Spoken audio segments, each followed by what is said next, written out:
remember, we're talking about a robbery. A robbery is a violent crime. Robbery indicates that the individual is usually armed and dangerous, right? It's different from a burglary where someone breaks in and enters.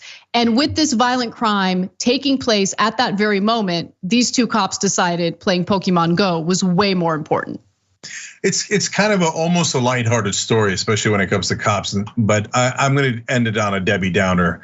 If they had instead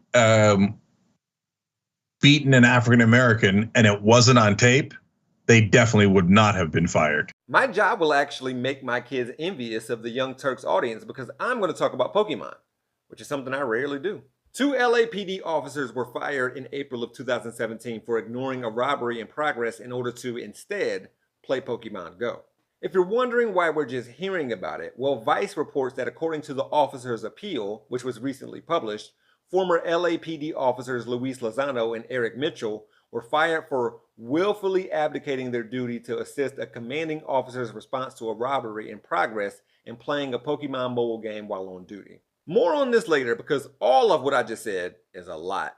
But it gets better or worse, depending on how you feel about law enforcement when you consider that the police do not have a constitutional duty to protect someone, anyone. Also, it's worth noting that fewer than half of crimes in the US are reported and fewer than half of reported crimes are solved. And that includes violent crime. Plus, you should know that the police don't spend the bulk of their time fighting violent crime. It's on unfounded or non-criminal cause. And I want to remind you that the motto to protect and to serve came from the LAPD after a police academy contest in 1955. Back to our story. Here we have that same LAPD where a patrol supervisor called Mitchell and Lozano to respond to an apparent robbery in progress at the Macy's in the Crenshaw Mall. Now, several police officers left the scene of a homicide to respond to that same call. Mitchell and Lozano, meanwhile, were in the area but didn't respond to that call and instead backed down an alley and drove away in order to go catch a Lorax on West 46 and Limert Boulevard, 4 minutes away from the crime being committed. Side note, will the people who live in the City of Angels please let me know if my Google Mapsing is right or not? So, as I mentioned earlier, let's not skim over the fact that these 2 officers weren't fired for not protecting and serving.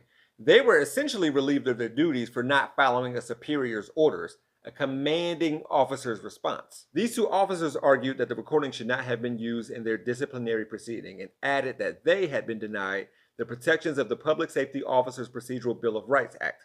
Oh, and both officers lied about what happened. According to the court records, both of them claimed they were merely catching images of Pokemon, not playing a game, but later admitting to going after the Snorlax because they wanted to chase this mythical creature and later a Togetic.